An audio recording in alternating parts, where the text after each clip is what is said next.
ఈరోజు మనము బిఎస్ఓఈ 141 అనే బుక్ నుంచి యూనిట్ నెంబర్ 3 అర్బన్ సోషియాలజీ అనే బుక్ నుంచి యూనిట్ నెంబర్ 3 సిటీ అనే లెసన్ గురించి చెప్పుకుంటాం. సిటీ అంటే మనకి తెలుగులో తెలుసు కదా, నగరము అని చెప్తూ ఉంటాం అన్నమాట.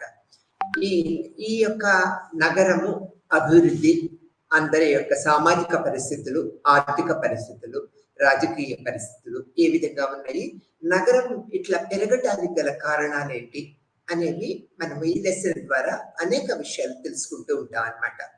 ఇక్కడ నగరాన్ని గురించి మనం చెప్పుకోవాలనుకున్నప్పుడు లూయిస్ వర్త్, ఇతను ప్రముఖ సామాజిక శాస్త్రవేత్త, చికాగో ప్రాంతానికి చెందినవాడు. చికాగో నగరము అభివృద్ధిని ప్రక్రియని ఆధారం చేసుకొని నగరాలు ఎలా పెరుగుతూ ఉన్నాయి, ఆర్థిక పరిస్థితులు ఏంటి, సామాజిక పరిస్థితులు ఏంటి, రాజకీయ పరిస్థితుల వల్ల ఈ నగరాలు ఎలా అభివృద్ధి చెందుతున్నాయి అనేది ఇతను అతి చక్కగా చెప్పారు. ఈ లూయిస్ వర్త్ ఈ నగరాల మీద urbanism as a way of life అనే బుక్ రచించారు. ప్రపంచవ్యాప్తంగా ఈ బుక్ అతి ప్రాముఖ్యతను ఏర్పరచుకున్నది. దీన్ని మనము ఇప్పటి వరకు కూడా, అంటే అప్పటి నుంచి, ఇది 1952 నుంచి ప్రస్తుత పరిస్థితుల వరకు కూడా urbanism as a way of life book ని మనము ప్రామాణికంగా మనం తీసుకుంటూ ఉన్నాం. ఇప్పటి వరకు కూడా ప్రపంచంలో ఉన్న అందరు సామాజిక శాస్త్రవేత్తలు అందరూ కూడా దీన్ని ఒక ప్రామాణిక గ్రంథంగా మనల్ని గుర్తించారన్నమాట. లూయిస్ వర్త్ ఈ అర్బన్ అనే సిటీ అంటే నగర అభివృద్ధి ఎలా జరుగుతున్నది, దీని యొక్క ప్రాముఖ్యతను గురించి అతి చక్కగా urbanism as a way of life అనే బుక్ లో మనకి అతి చక్కగా చెప్పారనేది మనం చెప్పుకోక తప్పదు. ఇతను చికాగో ప్రాంతంలో అభివృద్ధి చెందిన సామాజిక శాస్త్ర క్షేత్రంలో ప్రముఖ వ్యక్తిగా గుర్తించబడ్డారనమాట. తర్వాత అపారమైన ఖ్యాతిని సంపాదించారు. Urbanism as a way of life book ద్వారా అపారమైన ఖ్యాతిని ఆర్జించారు. ఇతని రచనలు సాంప్రదాయ నగర సమాజ శాస్త్ర అభివృద్ధిలో పరాకాష్ఠను సూచిస్తూ ఉంటాయనేది మనము గుర్తించుకోవాల్సిన విషయము. నగర సమాజ శాస్త్రానికి సంబంధించిన అంతవరకు ప్రచారంలో ఉన్న నిర్వచనాలు అసంపూర్ణంగా ఉండటం వల్ల ఇతన్ని చెప్పిన నిర్వచనము ప్రపంచవ్యాప్తంగా ప్రముఖ పాత్ర వహించిందని చెప్పుకోవచ్చు అనమాట. సామాజిక శాస్త్ర అవసరాల దృష్ట్యా లూయిస్ వర్త్ నగరానికి ఇచ్చిన నిర్వచనము ఎలా ఉందో ఇప్పుడు తెలుసుకుందాము. ఈ నగరాన్ని ఇతను ఒక నిర్వచన రూపంలో మనకి ఇలా తెలియపరిచారు. ఇతర ప్రాంతాలతో పోల్చినప్పుడు విశాలంగాను, అధిక జనసాంద్రత గలదిగాను, విభిన్న తరహా వ్యక్తుల స్థిర నివాస ప్రాంతముగాను ఉన్నదే నగరంగా చెప్పారు. ప్రాంత వైశాల్యము, జనసాంద్రత, నివాసాలలో భిన్నత్వము ఎంత అధికంగా ఉంటే నగర లక్షణాలు అంత స్పష్టంగా నిర్దిష్టంగా కనిపిస్తాయని వర్త్ భావించారు. ఇది నగరానికి లూయిస్ వర్త్ ఇచ్చిన నిర్వచనం. మరొకసారి చెప్పుకుందామా? ఇతర ప్రాంతాలతో పోల్చినప్పుడు విశాలంగా గాను, అధిక జనసాంద్రత గలదిగాను, విభిన్న తరహా వ్యక్తుల స్థిర నివాస ప్రాంతముగా ఉన్నదే నగరంగా చెప్పారనమాట. ప్రాంత వైశాల్యము, జనసాంద్రత, నివాసాలలో భిన్నత్వము ఎంత అధికంగా ఉంటే నగరత్వ లక్షణాలు అంత స్పష్టముగా నిర్దిష్టంగా కనిపిస్తాయనేది వర్త్ వ్యక్తీకరించారనమాట. వర్త్ నిర్వచనంలో 3 ప్రధాన అంశాలను మనము గుర్తించవచ్చు. అవేంటో ఇప్పుడు తెలుసుకుందాము. మొదటిది ప్రాంతపు పరిమాణము, అంటే సైజ్ అన్నమాట. దీన్ని ప్రాంతపు పరిమాణం మొదటిదిగా చెప్పుకోవచ్చు. రెండోది జనసాంద్రత, డెన్సిటీ. మూడోది జనాభాలో విభిన్నత్వము, హెటిరోగ్రిటీ అనేది చెప్పుకోవచ్చు. ప్రాంత పరిమాణము, జనసాంద్రత, జనాభాలో విభిన్నత్వము, ఈ 3 అంశాలని ప్రధానంగా లూయిస్ వర్త్ మనకి వివరించారు. ఈ 3 ఆధారంగానే నగరాలలోని సామాజిక జీవితము ఏ రీతిగా ప్రభావితం చేస్తుందో మనకి లూయిస్ వర్త్ అతి చక్కగా వివరించారని చెప్పక తప్పదు.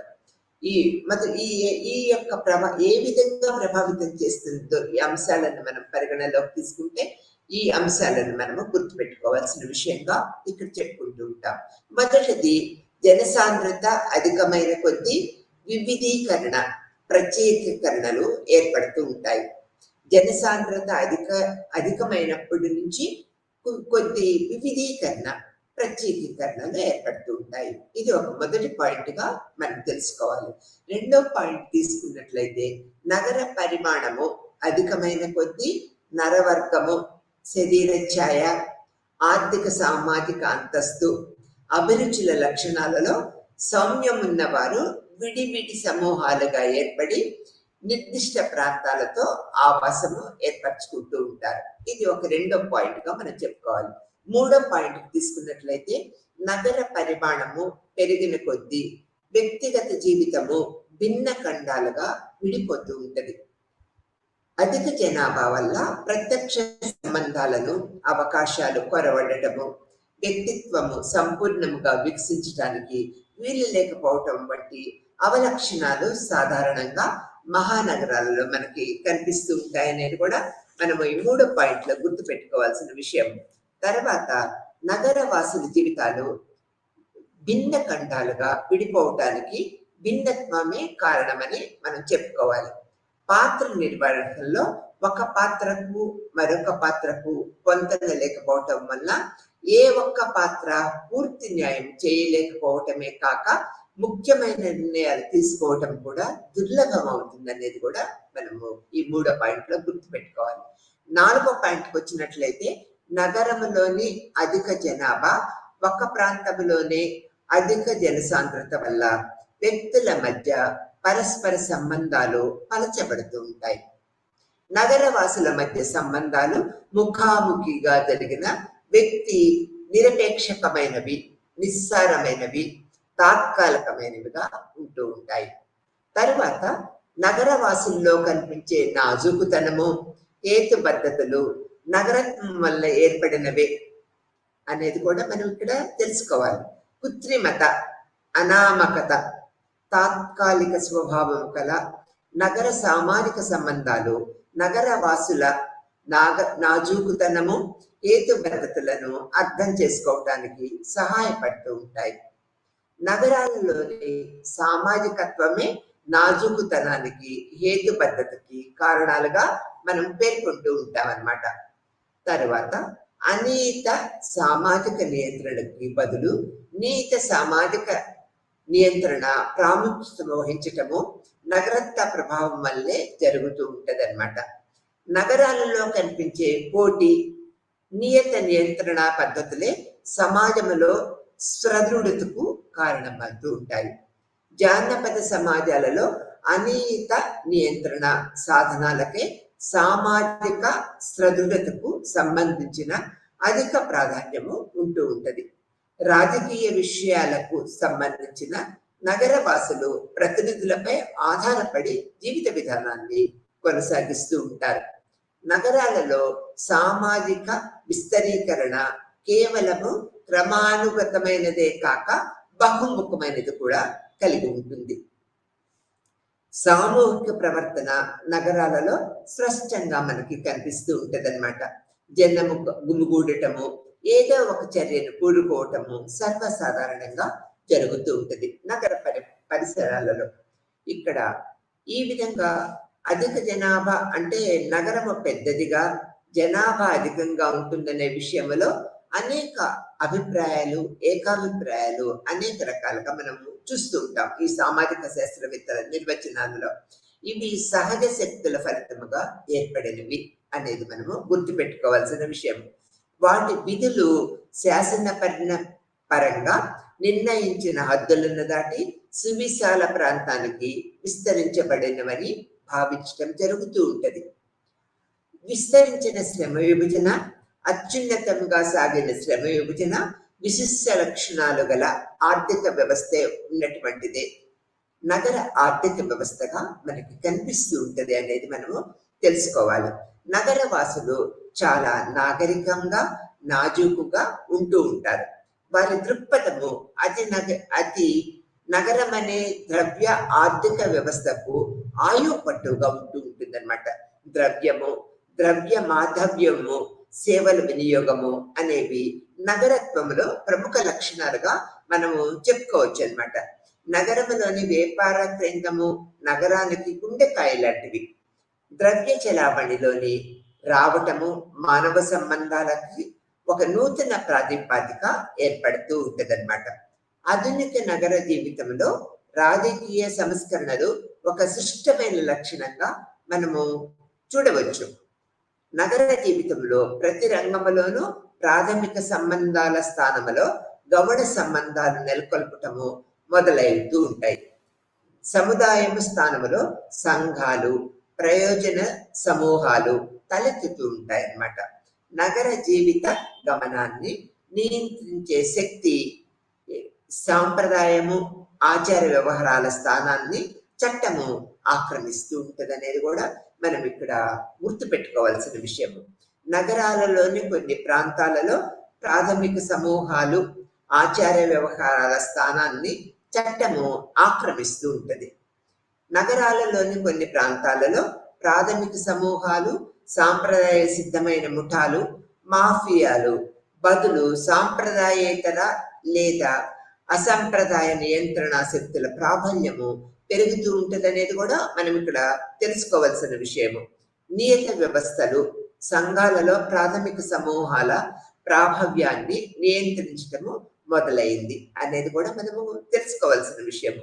ప్రాథమిక సంబంధాలను వృత్తిపరమైన పెట్టుబడులుగా ఉపయోగించటము మొదలైందనేది నగర ప్రాంత లక్షణాల వల్ల మనం తెలుసుకుంటున్నాం. ఇవన్నీ కూడా నగర లక్షణాలకి ప్రతిబింబాలుగా మనము గుర్తుపెట్టుకోవాల్సిన విషయం. నగరము సమగ్ర ఆర్థిక వృద్ధి ఇంజన్లుగా మనము తెలుసుకొని ప్రముఖ పాత్ర వహిస్తుంది అన్నట్లుగా నగర ప్రాంతాలను గుర్తుపెట్టుకోవాల్సిన విషయంగా చెప్పుకుంటూ ఉంటాము. గ్రామీణ ప్రాంతాల కన్నా నగర ప్రాంతాల్లో జనాభా ఎక్కువగా పెరుగుతూ ఉంటది. ఒక నగర ప్రాంతము, పట్టణము, పరిసరము ఎక్కువ నగర ప్రాంత నివాసాలు, వ్యవసాయేతర ఉద్యోగ అంటే వృత్తులు ఉండును. నగర ప్రాంతము అభివృద్ధి చెందినవి, అక్కడ మానవ నిర్మాణ సాంద్రత ఏర్పడుతూ ఉంటది. అనగా ఇళ్ళు, వాణిజ్యము, వాణిజ్య భవనాలు, రోడ్లు, వంతెనలు, రైల్వేలు. నగర ప్రాంతం అనగా నగరాలు, పట్టణాలు, నగర శివార్లుగా మనము దాన్ని పేర్కొంటూ ఉంటాం అన్నమాట.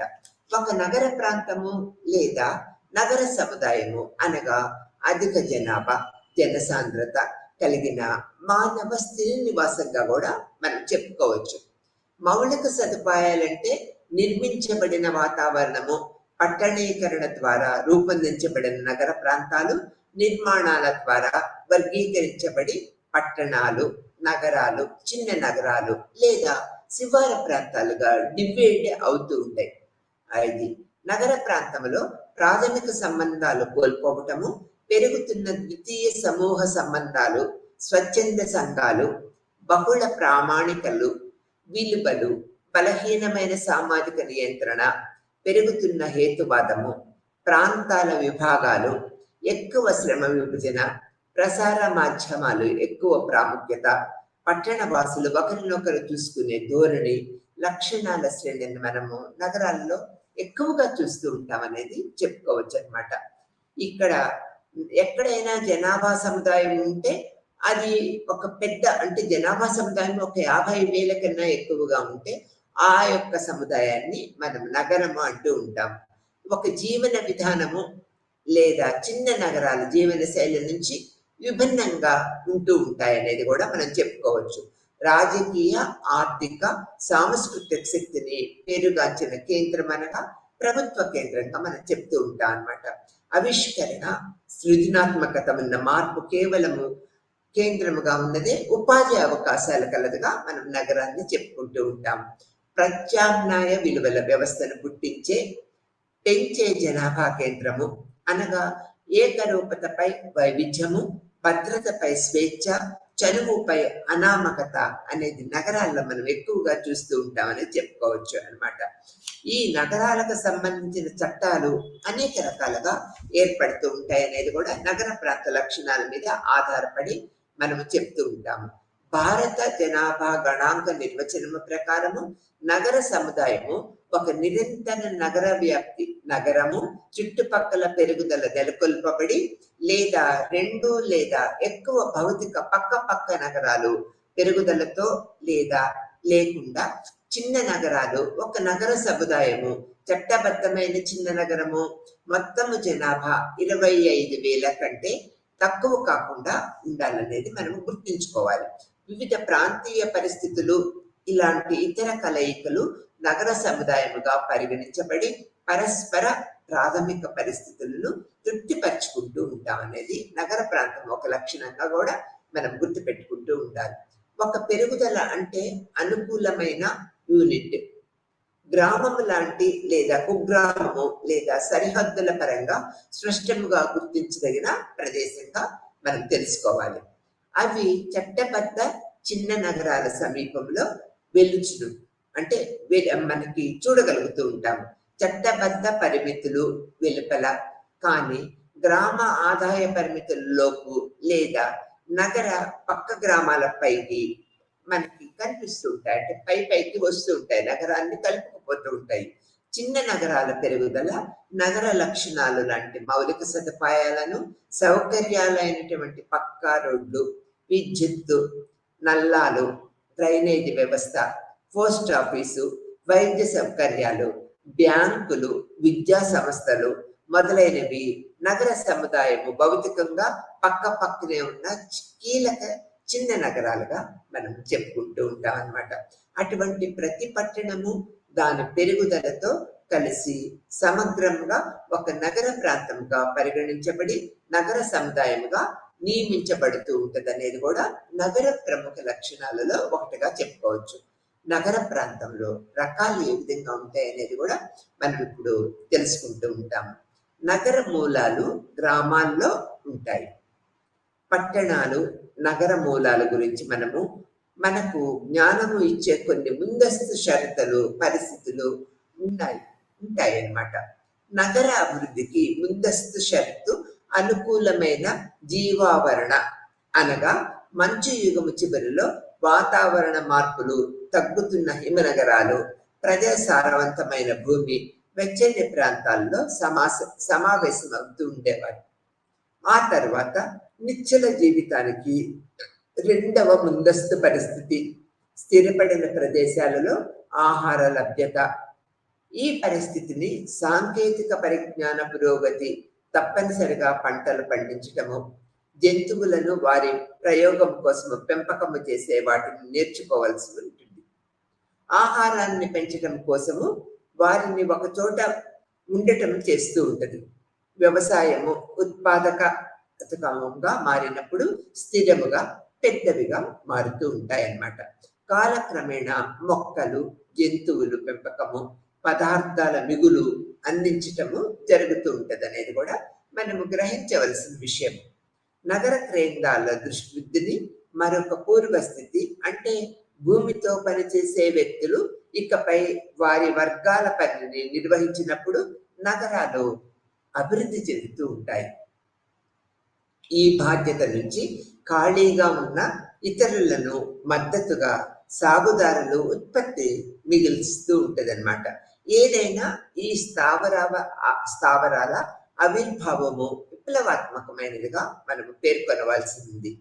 ఇది నైపుణ్యత, జీవన ప్రమాణాలను పెంచడానికి దారితీస్తూ ఉంటుందనేది కూడా మనం గుర్తుపెట్టుకోవాల్సిన విషయం.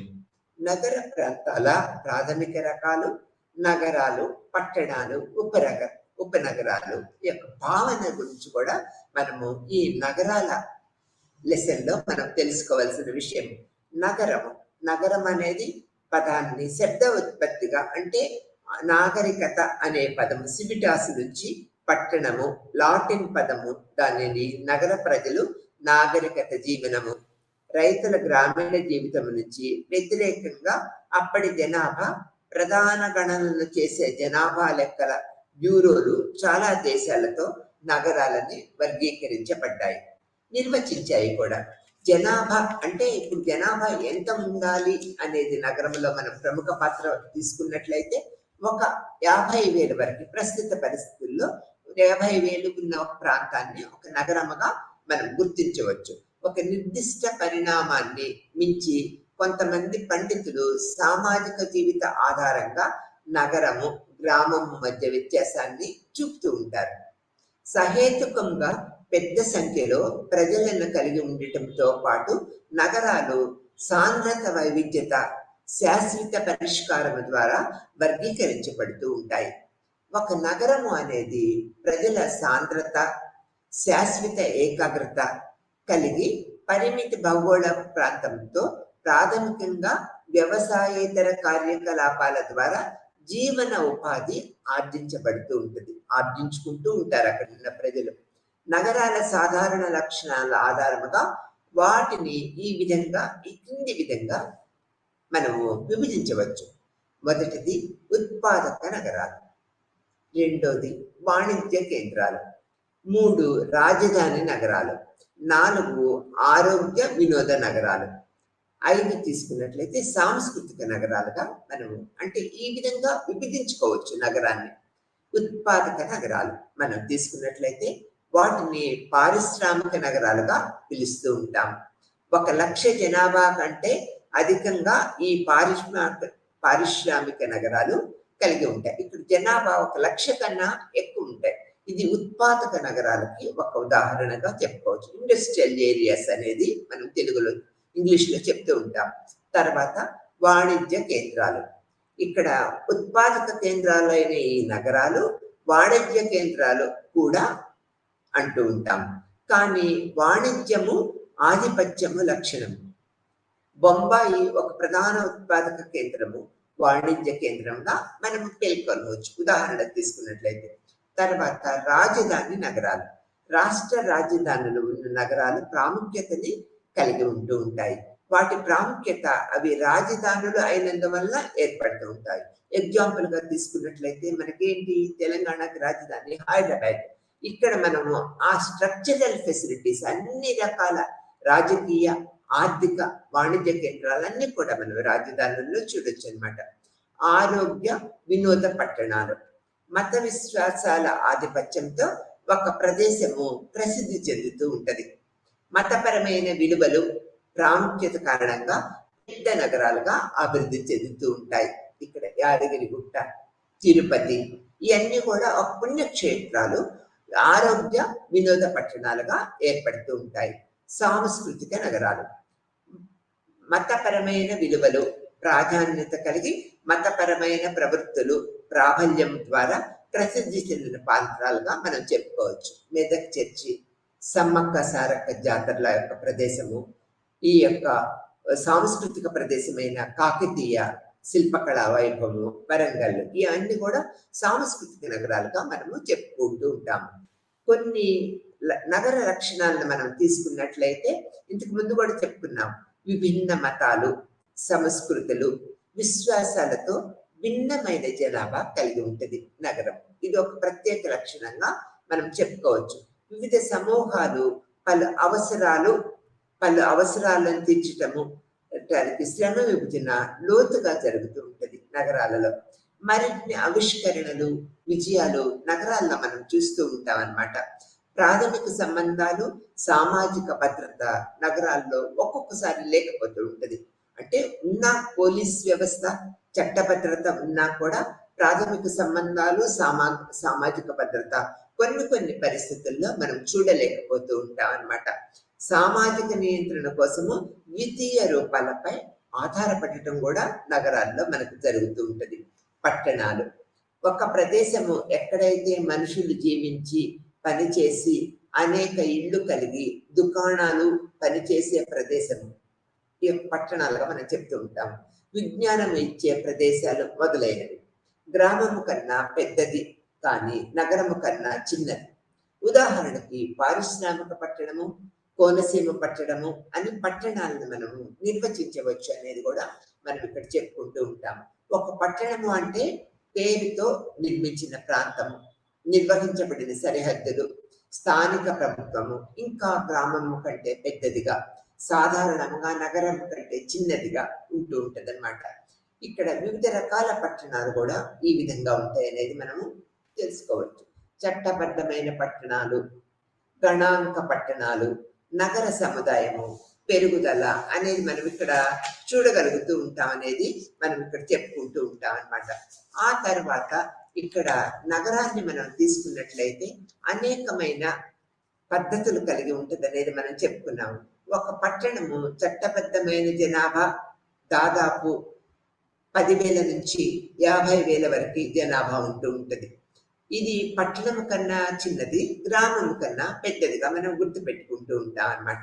ఉపనగరాలు, ఈ యొక్క నగర శివార ప్రాంతాలను మనం ఉపనగరాలు అంటూ ఉంటాం. ఇప్పుడు మనం హైదరాబాద్ తీసుకున్నట్లయితే పటాన్ చెరువు, బిహెచ్ఎల్, తర్వాత అటు ఎల్బీ నగరు, రాజేంద్ర నగరు, ఈ కాటెడ్డాన్, అట్లా అనేక రకాల ప్రాంతాలు అంటే మాదాపూరు, కొండాపూరు, ఇవన్నీ కూడా ఉపనగరాలుగా మనం చెప్పుకోవచ్చు. 19వ శతాబ్దం నుంచి పట్టణాలు, నగరాలు విస్తరిస్తూనే ఉన్నాయి. ఎలా? ఎందుకు? జనాభా విపరీతంగా పెరిగిపోతూ ఉంటది. అవకాశాలు ఉండటం వల్ల ఎక్కువ మంది గ్రామ ప్రాంతాల నుంచి పట్టణ ప్రాంతానికి వస్తూ ఉంటారు అన్నమాట. అవి ఆటోమేటిక్ గా ఉపనగరాలుగా పేరు పొందుతూ ఉంటాయి. నిరంతరంగా నిర్మించిన ప్రాంతము వెలుపల అంచుల వద్ద పరస్పర చర్య తీవ్రమైంది. ఇక్కడ అభివృద్ధి చెందిన స్థలము ఉన్నందున ఒక పట్టణము లేదా నగరం చుట్టూ కొలత లేదా రేడియల్ పెరుగుదల ద్వారా విస్తరించబడుతూ ఉంటాయి. ఇది పట్టణ శివారు విస్తరణ లేదా పట్టణ అంచుగా మనం చెప్పుకోవాలి, పేర్కొనాలి. అక్కడ పట్టణ కార్యకలాపాలు లోపలి లేదా మధ్య నగరానికి దూరంగా గ్రామీణ ప్రాంతాల్లోకి వ్యాపిస్తూ ఉంటాయి. ఇది నగర శివార ప్రాంతం యొక్క ఒక ప్రత్యేక లక్షణంగా మనం చెప్పుకుంటూ ఉంటాము. నగర శివారు నిర్వచనం ఎన్నడూ కూడా సూత్రీకరించలేదు. కానీ ఇప్పుడు 2 అంశాలు. మొదటిది కేంద్రీకృతం నుంచి వేరు చేసే కొలత, రెండవది దానిపై ఆధారపడటము, వేరు చేయటము కొంతవరకు భౌతికమైనదిగా మనం చెప్పుకుంటూ ఉంటాము. బహిరంగ ప్రదేశాలు, ఇళ్ల సమూహాలను పూర్తిగా చుట్టుముట్టినట్లుగా ఉండే అది ఒక ప్రాంతంగా నగర శివారిని మనం చెప్పుకుంటూ ఉంటాము. నగర శివార ప్రాంతము తక్కువ గృహ ప్రాంతాల నివాస విస్తరణలో మునిగిపోతూ ఉంటాయనేది కూడా మనం గుర్తుపెట్టుకోవాల్సిన విషయం. ఈ ప్రాదేశిక ఆధారపడటము తక్కువ, ఉపనగరాలలో పెద్ద ఉపాధి వనరులు ఉండవన్నమాట. అందువల్ల ఇది మధ్య నగరాలపై ఆధారపడుతూ ఉంటాయి. రవాణా, ప్రజల అవసరాలు, షాపింగు, వినోదము, పరిపాలన వంటి కొన్ని సేవలను కూడా ఆధారపడతాయి. అందువల్ల పనికి అధిక బయట ప్రమాణాలు నమోదు చేయబడుతూ ఉంటాయనేది కూడా మనం గుర్తుపెట్టుకోవాలి. జనాభా శాస్త్రం నిర్వచనం ప్రకారము ఉపనగరము ప్రామాణిక మెట్రోపాలిటన్ గణాంక ప్రాంతంలోని అన్ని సరిహద్దులు, కానీ మధ్య నగరము వెలుపల ఉంటూ ఉంటది అనేది మనం ఇక్కడ తెలుసుకోవాల్సిన విషయము.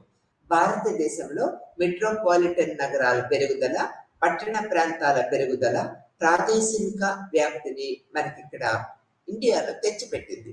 నగరాల పక్కనున్న గ్రామీణ ప్రాంతాలకు అప్రమత్తంగా ప్రణాళిక లేని రీతిలో విస్తరిస్తూ ఉంటాయి. గ్రామీణ పట్టణ అంచు లేదా శివార ప్రాంతము ఈ సంఘటన భారత నగరాల చుట్టూ ఇటీవల దృగ్విషయంగా మనం చెప్పుకోవాల్సిన విషయం. ఈ ఉపనగరాల లక్షణాలు ఈ విధంగా ఉంటాయనేది మనం చెప్పుకుంటాము. నగర ప్రాంతము పెరుగుదల ఎలా జరుగుతూ ఉంటుందో కూడా మనం ఇప్పుడు తెలుసుకుందాం.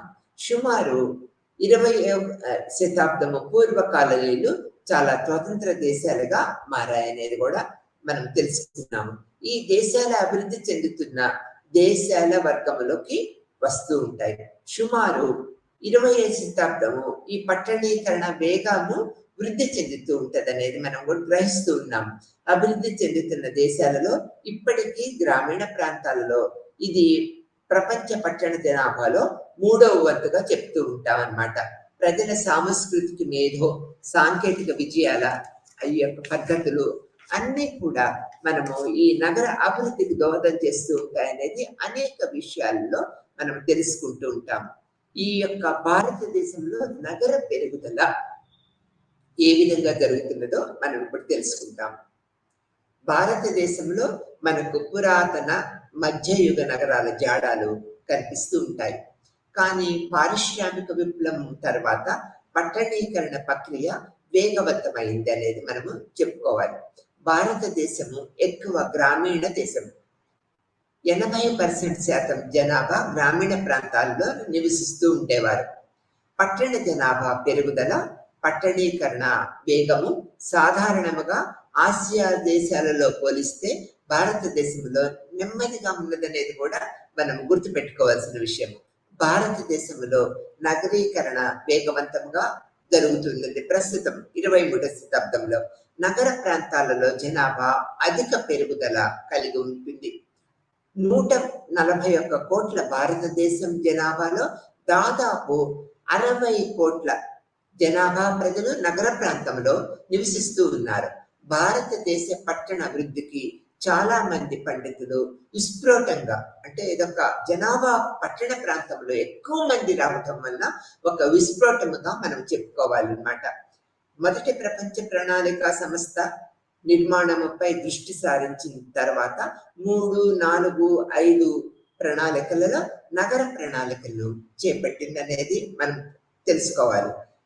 72 నగర ప్రాంతాల మాస్టర్ ప్లాన్ సూత్రీకరణ చేపట్టారు.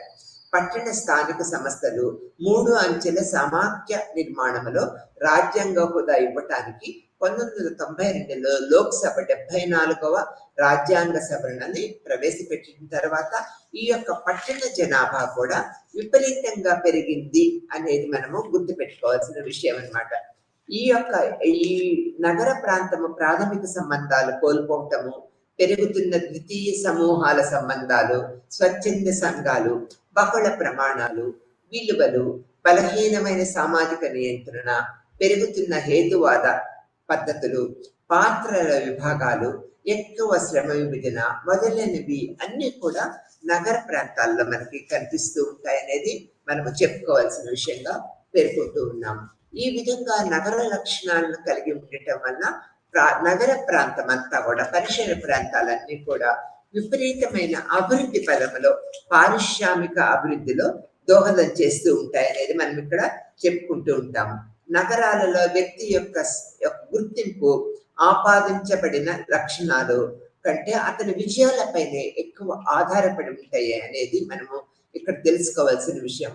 ఇక్కడ నగరాలలో ఎత్తైన భవనాలు, పని, ఇళ్ల మధ్య ప్రజలు, పొరుగు పార్కులు, రద్దీగా ఉండే సమూహాలని మనం ఎక్కువగా చూస్తూ ఉంటాం. నగరంలో అనేక రకాల రవాణా సౌకర్యాల ఆ యొక్క పద్ధతి సక్రమంగా లేకపోవటం వల్ల నిరంతరము ట్రాఫిక్ ఇబ్బందులు ఏర్పడుతూ ఉంటాయి. నగర ప్రాదేశిక కాన్ఫిగరేషన్ అనేక రకాల పద్ధతుల్లో ఇక్కడ మనం చూడగలుగుతూ ఉంటాము. ఈ నీటి పారుదల సౌకర్యము, మురుగునీటి పద్ధతులు, ఇవన్నీ కూడా మనకు నగర ప్రాంతంలో కొట్టొచ్చినట్లు కనిపిస్తూ ఉంటాయి. అంటే జనాభా విపరీతంగా పెరిగిపోవటం వల్ల వారికి తగ్గట్లుగా నీటి పారుదల సౌకర్యాలు చేయకపోవటము, జనాభా విపరీతంగా పెరిగిపోవటం వల్ల మురుగు పారుదల సౌకర్యాలు వేగవంతంగా లేకపోవటం వల్ల అనేక రకాల ప్రజలు, ఇక్కడ అనేక రకాల మంది ప్రజలు నివసిస్తూ ఉంటారు. అనేక సమూహాల వాళ్ళు కూడా నివసిస్తూ ఉంటారు. అనేక రకాల ఇబ్బందులకి గురి అవుతూ ఉంటారు.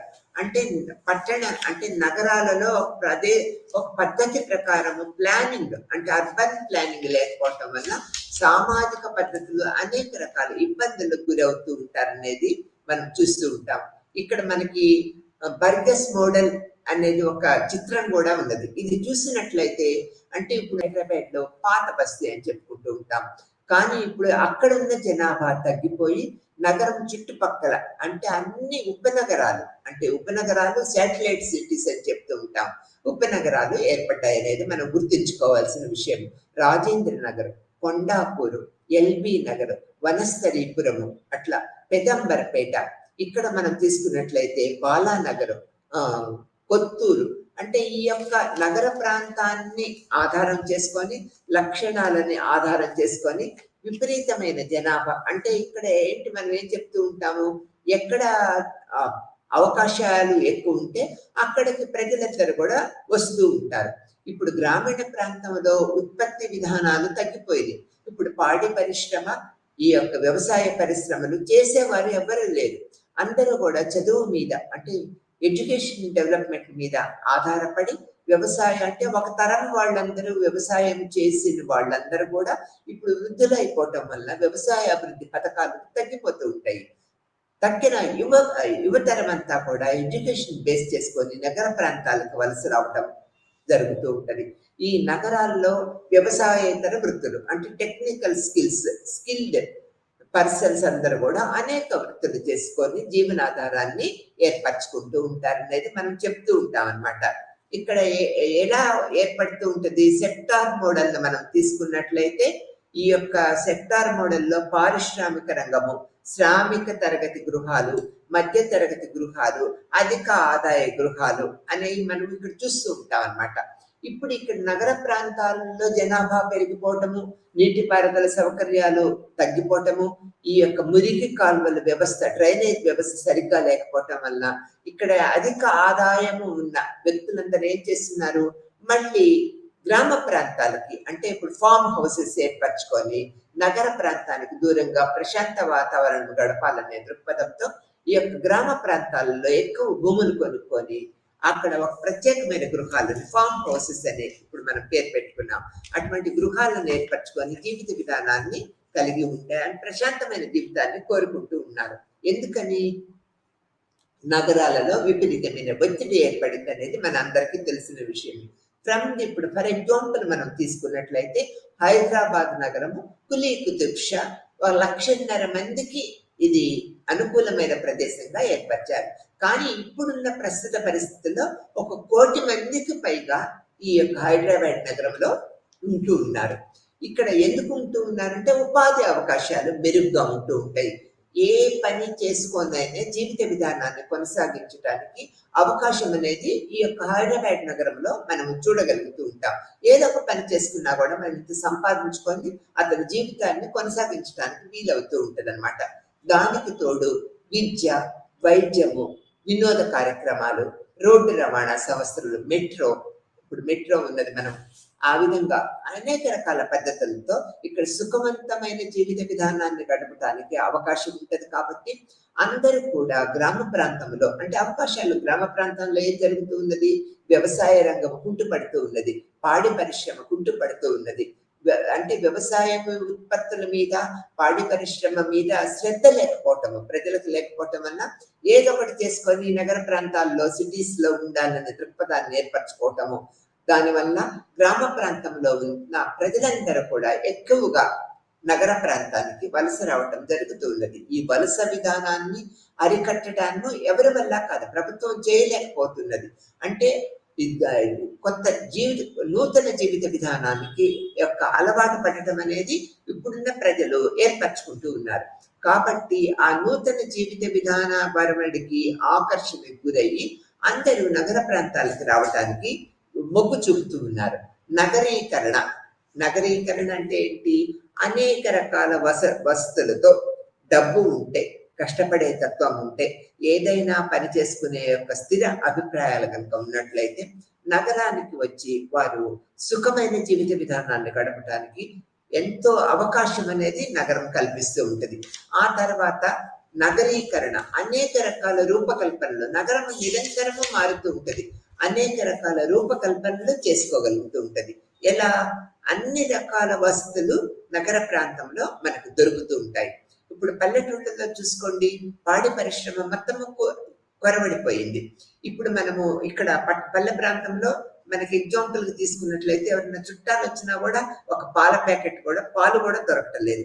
అదే నగర ప్రాంతంలో అయితే ఏ టైంలో అయినా ఏ వస్తువైనా మనకి దొరికే అవకాశం ఉన్నది. నగరీకరణ, నగరాలు విపరీతంగా పెరిగిపోతూ ఉన్నాయి. నగర ప్రాంతంలో ఉన్న చుట్టుపక్కల శివార ప్రాంతాలు, గ్రామీణ ప్రాంతాలలో అన్ని కూడా నగరంలో కలిసిపోతూ ఉన్నాయి అన్నమాట.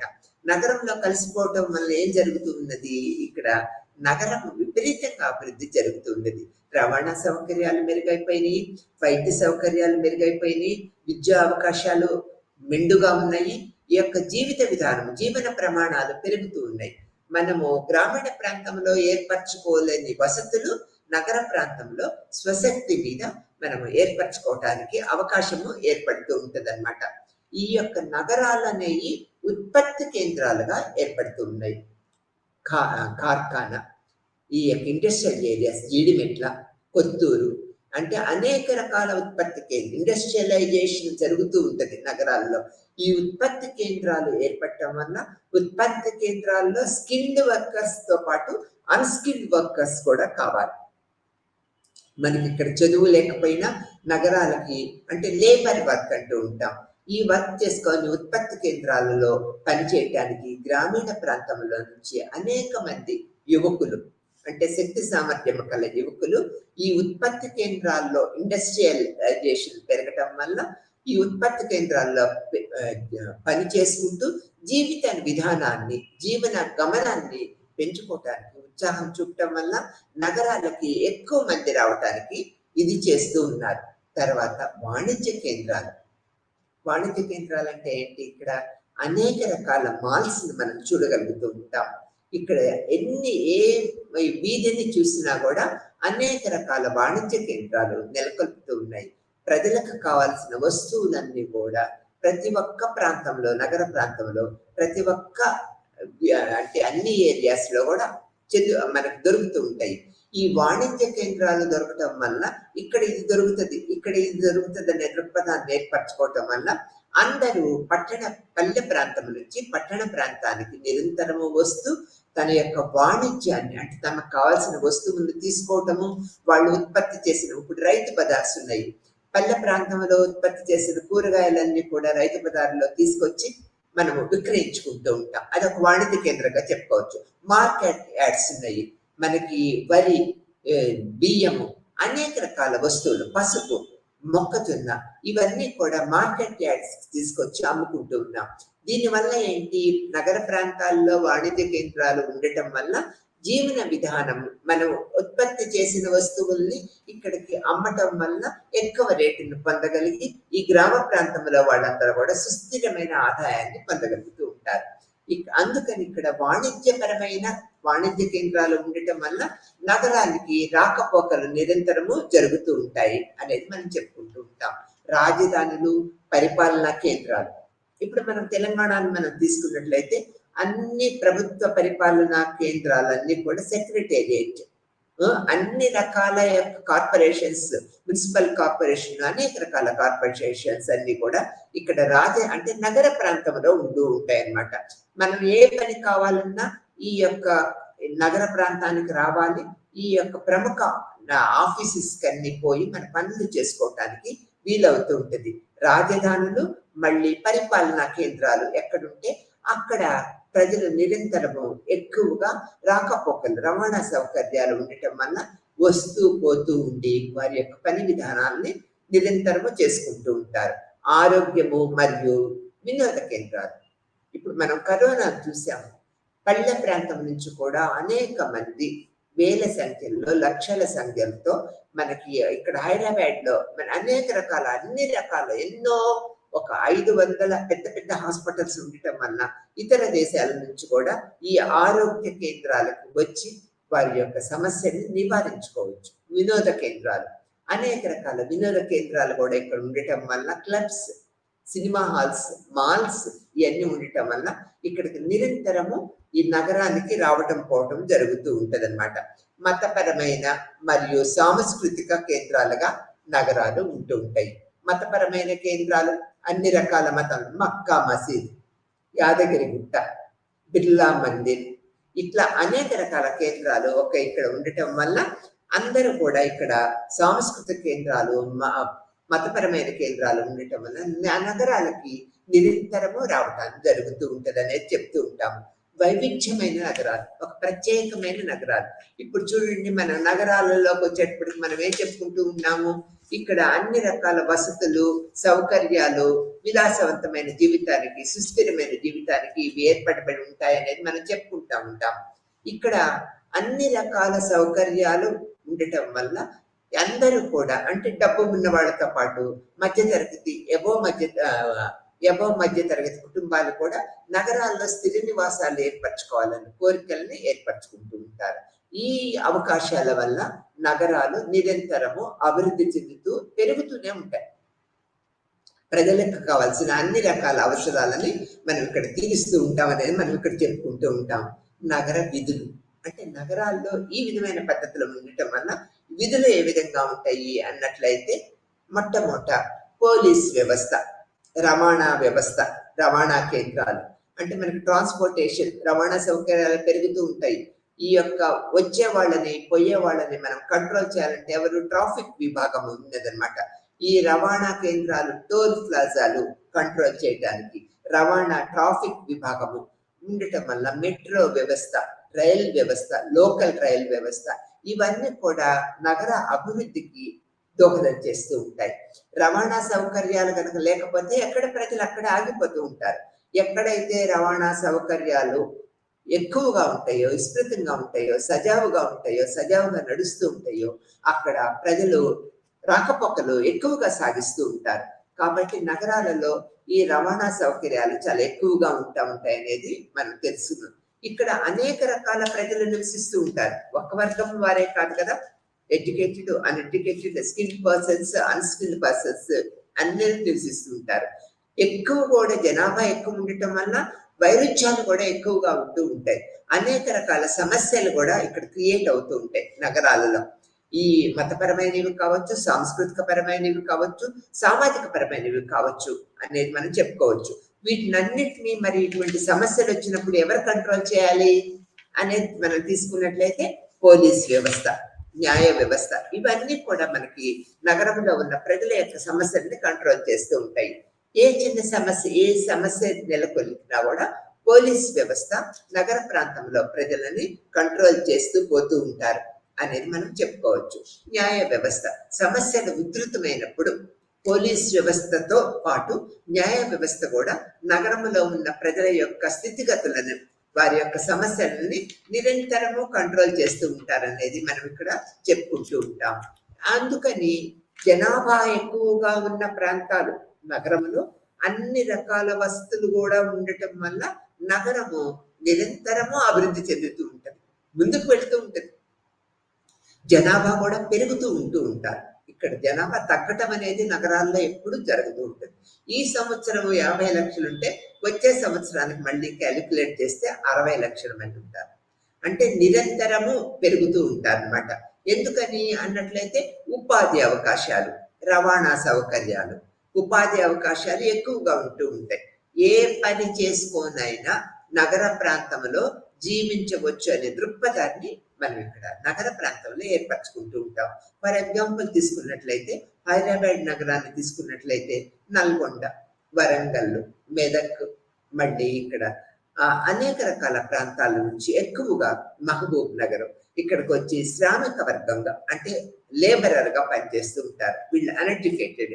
ఇక్కడ ఎడ్యుకేటెడ్ అంటే ఏంటి? ఎడ్యుకేటెడ్ అందరు చదువుల మీద ఆధారపడి ఉద్యోగ అవకాశాలు ఏర్పరచుకొని, అంటే గవర్నమెంట్ ఉద్యోగాలే కాదు, గవర్నమెంట్ ఉద్యోగాలు, దాంతో పాటు organisation sector, IT sector. Hyderabad example గా తీసుకున్నట్లయితే ఐటీ సెక్టర్ ఎంతో అభివృద్ధి పథంలో ఉంటుంది. ఇక్కడ ఎక్కడెక్కడ అన్ని రాష్ట్రాల నుంచి కూడా స్కిల్డ్ కనుక ఉన్నట్లయితే, ఐటీ ఇన్ఫర్మేషన్ కనుక వ్యక్తులకు ఉన్నట్లయితే ఆటోమేటిక్ గా అందరూ హైదరాబాద్ వచ్చి ఇక్కడ స్థిరపడాలనే అభిలాష ఎక్కుపరుచుకుంటూ ఉంటారు.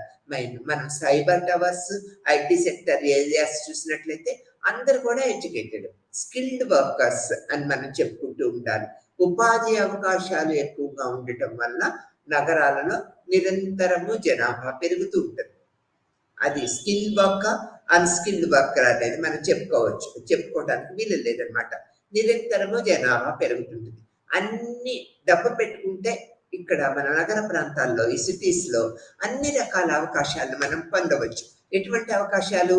మనం ఆహార సమస్యలు ఏది కావాలంటే అది దొరుకుతుంది. వైద్య సదుపాయాలు, సాంస్కృతిక సదుపాయాలు, రక్షణ ఇవన్నీ కూడా నగర ప్రాంతాల్లో మనం చూస్తూ ఉంటాం. ఎందుకని? ఇక్కడ ప్రభుత్వ కేంద్రాలయాలన్నీ కూడా ఇక్కడే ఉంటూ ఉంటాయి. మనకి ఏ సమస్య వచ్చినా కూడా మనము ఆ సమస్యని సాల్వ్ చేసుకోవటానికి చాలా అవకాశం ఎక్కువగా ఉంటది అనేది మనం ఇక్కడ చెప్పుకుంటూ ఉంటాం అన్నమాట. ఈ విధమైన పద్ధతుల్లో నగరాలు లూయిస్ వర్త్ అంటే మన యొక్క సామాజిక శాస్త్రవేత్తల్లో నగరాన్ని నిర్వచించిన ప్రముఖ వ్యక్తిగా మనం లూయిస్ వర్త్ చెప్పుకుంటూ ఉంటాం. అతను ఆ చికాగో నగర ప్రాంతాల్లో ఉన్న లక్షణాలన్నింటినీ బేరీజు వేసుకొని అనేక రకాల అభిప్రాయాలను వ్యక్తపరిచారు. ఈ వ్యక్తపరిచిన అభిప్రాయాలు ఆ 20వ శతాబ్ది నుంచి ఈ 24వ శతాబ్దం వరకు కూడా అవే మనం అన్ని నగరాలకి ఫాలో అవుతూ ఉన్నాం. అవే ఫౌండేషన్ గా చెప్పుకుంటూ ఉంటాం. ఈ విధంగా నగరాలు నిరంతరము అభివృద్ధి చెందుతూ ఉంటాయనేది ప్రముఖంగా చెప్పుకుంటూ ఉంటాం. ఎందుకు అన్నట్లయితే ఉపాధి అవకాశాలకే ఇక్కడ నగరాలు పెద్దపీట వేస్తూ ఉంటాయి. ఎందుకని ఇక్కడ ఉన్నన్ని నగరాలలో ఉన్నటువంటి ఉపాధి అవకాశాలు ఎటువంటి పరిస్థితుల్లోనూ గ్రామ ప్రాంతాల్లో ఉండవు. గ్రామ ప్రాంతాలలో అసలు నగరాలు పెరగటానికి మెయిన్ కారణం ఏంటి? గ్రామ ప్రాంతాల్లో ఉన్న ఒక తరం యొక్క వ్యవసాయం చేసే పశు పోషణ చేసే యొక్క వ్యక్తుల యొక్క సంఖ్య తగ్గిపోతూ ఉన్నది. ఆ తర్వాత నెక్స్ట్ జనరేషన్కి వచ్చేటప్పటికి వారి యొక్క పిల్లలందరూ ఎడ్యుకేషన్ చదువుకుంటూ ఉండటం వల్ల, వ్యవసాయం చేసే వాళ్ళు తగ్గిపోతూ ఉండటం వల్ల ఈ చదువుకున్న వాళ్ళందరూ కూడా నగర ప్రాంతాలకి వలస రావటం జరుగుతూ ఉన్నది. ఈ నగర ప్రాంతానికి వచ్చిన విద్యావంతులందరూ కూడా ఏదో ఒక పని చేసుకొని బ్రతకాలనే దృక్పథాన్ని ఏర్పరచుకుంటూ ఉంటారు. దానికి తోడు ఇండస్ట్రియలైజేషన్, పారిశ్రామిక అభివృద్ధి అని చెప్తూ ఉంటాం. ఇక్కడ ఎన్ని పరిశ్రమలు ఉన్నాయి? ఇండస్ట్రియలైజేషన్ తీసుకున్నట్లయితే అనేక రకాల పరిశ్రమలు, దానికి తోడు ఫార్మాస్యూటికల్ పరిశ్రమలు, వైద్య ఆరోగ్య పరిస్థితులు, కాలేజెస్, స్కూల్స్, మెడికల్ ఫెసిలిటీస్ ఇవన్నీ కూడా ఒక ఆర్గనైజేషన్. ఆ ఎగ్జాంపుల్ ప్రకారము ఇక్కడ ఉపాధి అవకాశాలు, మెరుగైన జీవిత విధానము, ఆ తర్వాత చదువు, వైద్యము, సాంస్కృతికి, మతపరమైన సంస్థలన్నీ ఉండటం వల్ల ఏదొక పని, ఏదొక ఆశయం మీద ఏర్పరచుకొని ప్రజలు నిరంతరము నగరాలకి వలస రావటము కొనసాగుతూనే ఉంటది. ఒక ప్రక్రియలాగా కొనసాగుతూ ఉంటది. ఎవరు వెళ్తున్నారు? మళ్ళీ బ్యాక్ విలేజెస్ అన్నట్లయితే ఉన్నత వర్గం వాళ్ళు. ఇక్కడ ఏంటి? నీటి కాలుష్యము, గాలి కాలుష్యము, ఈ అనేక రకాల నేరాలు డెవలప్ అవటము, రవాణా సౌకర్యాలు మెరుగుగా లేకపోవటము, రవాణా సౌకర్యాలు, ట్రాఫిక్ వ్యవస్థ చిందర వందరగా ఉండటము, మెరుగైన నీటి వసతులు లేకపోవటము, మురికి కాలువల వ్యవస్థ లేకపోవటం వల్ల ఉన్నత వర్గంలోని వారు వీకెండ్స్ అని చెప్తూ ఉంటాం, అక్కడ గ్రామీణ ప్రాంతంలోకి పోయి ఫామ్ హౌసెస్ కట్టుకొని ప్రశాంతమైన జీవితాన్ని గడుపుతూ ఉన్నారు. కానీ ఇక్కడ ఉన్నత వర్గం వాళ్ళు వెళ్ళటానికే అవకాశం ఉన్నది. కానీ అక్కడున్న బడుగు వర్గం వాళ్ళు, మధ్యతరగతి వాళ్ళు, వ్యవసాయ కార్మికులందరూ కూడా ఏంటి, అనేక రకాల ఆశయాలతో, కోరికలతో వీళ్ళందరూ కూడా నగర ప్రాంతాలకి నిరంతరము వలస వస్తూనే ఉన్నారు. మనం ఎగ్జాంపుల్ గా తీసుకున్నట్లయితే రైల్వే స్టేషన్స్, ఈ యొక్క ఆర్టీసీ, ఇది ప్రైవేటు వాహనాల ద్వారా నిరంతరము ఈ యొక్క పట్టణానికి రోజుకి 4 లక్షల మంది వలస వస్తూ ఉంటారు. మళ్ళీ తిరిగి వెళ్ళేది 1 లక్ష మంది తిరిగి మళ్ళీ గ్రామ ప్రాంతాలకు వెళ్తూ ఉంటారు.